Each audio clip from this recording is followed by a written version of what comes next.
Hey, good morning and welcome to Gary's Fish Tales. Today we have another project. Today we're going to be building a tool holder for the back of the seat.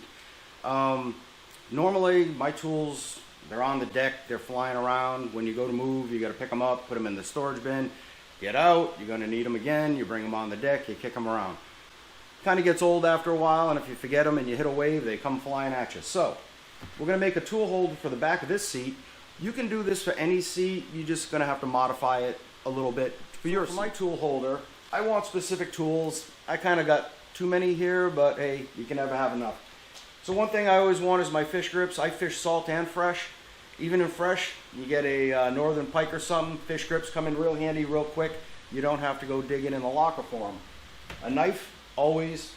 Long needle nose pliers for those occasional fish that suck it down too far. Standard needle nose pliers for whatever you want. Split ring pliers, I use them here and there, but they're small and I figured I'd just throw them on there. Of course, your trusty scissors. On this side, we're going to put some jig strips. Okay, it's a typical size canister, so you can put your pork rind or whatever you want in there, or just a jar, or you don't have to do it at all. This is the way I'm setting it up. And you can make yours, it's customized, so you make it the way you want. This is what I'm going to do, and this is going to give you some ideas to do your project. And then on this side, we'll have a bottle of shrimp procure, which I live by that stuff in the bay. So, pretty much we're going to have a board going this way and a board going this way. So before I start going to rip those, a few of the tools you would need to do this project. A jigsaw, come in very handy. I'm going to use mostly power tools. If you don't have power tools, you can do this project. Don't be afraid to do it. You would at least need a hand drill.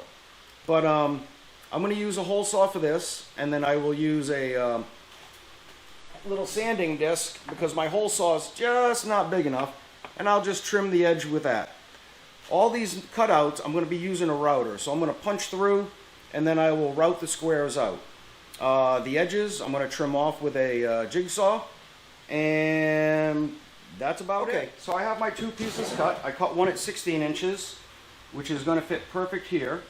And what I'm going to do is take my table saw and I'm going to cut a groove right in the dead center so it sits in, and then I'll put a little thumb screw here to hold it in place. This piece I cut 15 inches and it will mount on like this, and then of course all the tool slots will be inside. So I don't want hard corners when I come around the side of the chair and scrape my legs, so I'm just going to take this jar and we'll scribe the edges, and I'll take a jigsaw and cut that off, and I'll do that to both sides, sand them down. Later on I am going to take the router and put a curve on the edges so it's all nice and smooth. So I'm going to get to marking. Once I get it all marked, I'll show you, and then I'm going to go cut it. I'm not going to show the cutting and the plunging and the routing all on video. It's a little too crowded and tough to do, but if you have a router, you get the idea how to do it. Got it all marked out, and the scissors are really, really skinny, but I wanted a custom slot for it. And I used that as a guide to drill 4 holes right here, and then ream out the holes, so now the scissors fit in. Okay, so I have the rough cut out. It looks really, really rough. I ended up doing the router table for a few things. The jigsaw actually worked out a little better, way easier to control. There were certain times it would just grab the router and go. So I didn't like that. I just went with the jigsaw, came out a lot better. I got to sand the insides down, and then we are going to router everything, a bevel on the edges. Okay, so we are almost done. I have my holes all cut out. I routed them all, sanded it. It didn't come out as good as I wanted to. It is just a tool holder, so no huge deal. It's still going to look decent with the tools in it. So right now we're pretty much done with this. Right now we're going to focus on the back piece. So I'm going to notch the 2 notches that are going to go right here so this can slide down. Once I do that, I'm going to put a groove, a 3/4 inch groove in here. I am going to use the router. Now we really don't have to do that. You could just take this board and screw it just like this. I want to put the groove there. It does give a little extra support. It's not holding a lot of weight, but it's just a better finish. and hopefully I can get a better finish than some of the work I did. Plan B. I thought I had a 3/4 inch groove. I don't. I only have 1/2 inch, so we're just going to bolt it straight on. I just lined it up. I've got even space on the side. I've got exactly 1 inch on the top. You can place it wherever you want. This is just where I'm going to fit it. So now I just got to drill some holes in the back, screw it in place.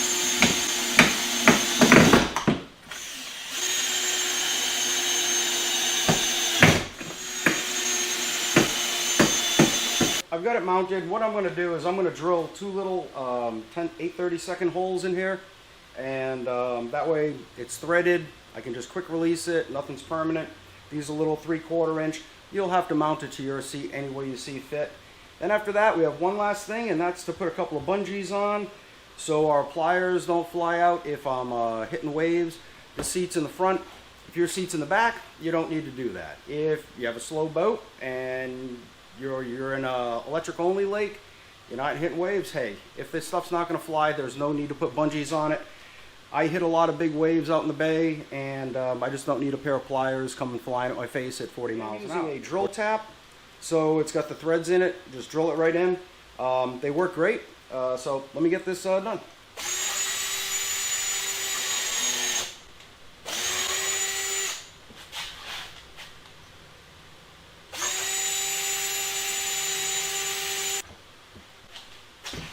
Okay, so I just marked the holes because it's just going to keep spinning, so I'll thread these.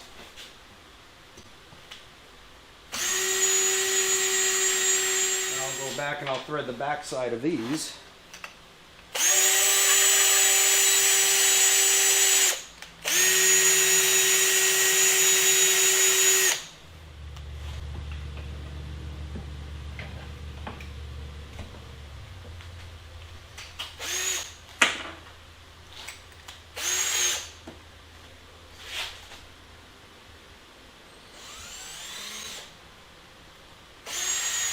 Okay, so it took a second. I had to line up the holes, but once you get them lined up, it fits. Now this will not fly out.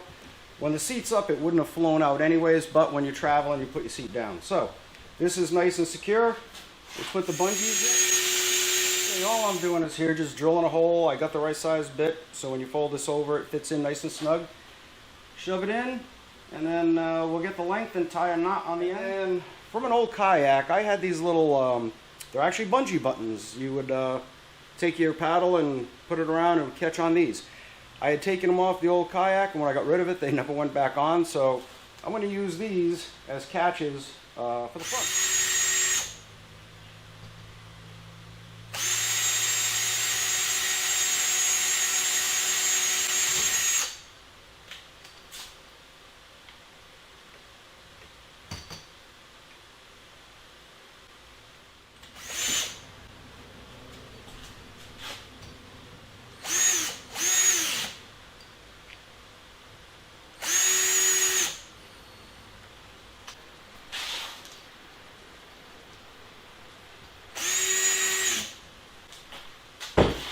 Alright, so it's starting to look pretty good. So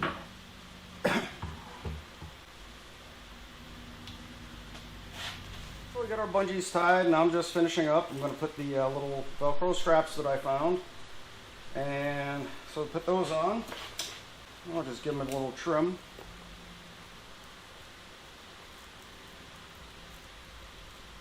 There we go.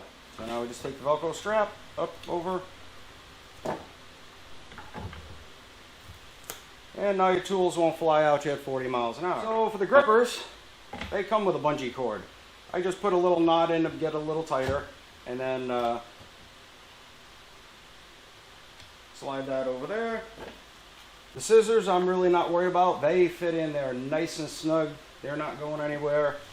If they do, I'm not too worried about the scissors. The jar fits perfect.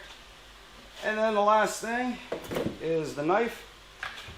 So the knife gets wedged in there.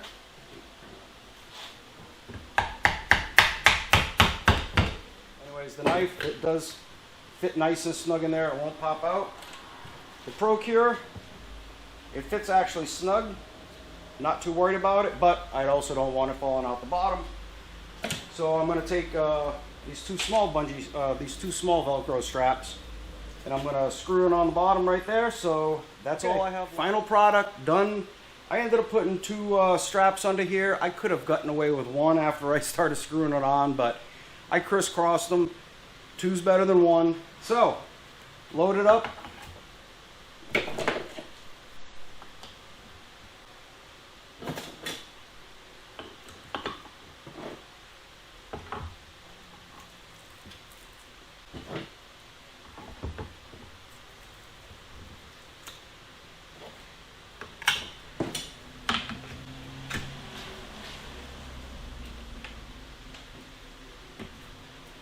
And we are done. Hey, I hope you liked it. It's not so much building the projects, it's giving you ideas on how to build your project. So your project isn't going to be identical to this, and I hope it's not, because yours is going to come out better, because I have a lot of bad miscuts. But everything fits okay. So it'll do, fit, form, function. It actually looks pretty good. Think about what you want to do with your project and take some of these ideas and go for it.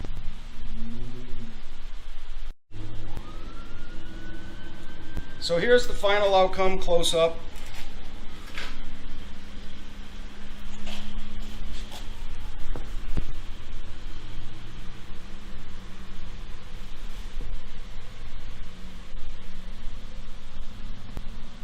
Okay, so enjoy, take care.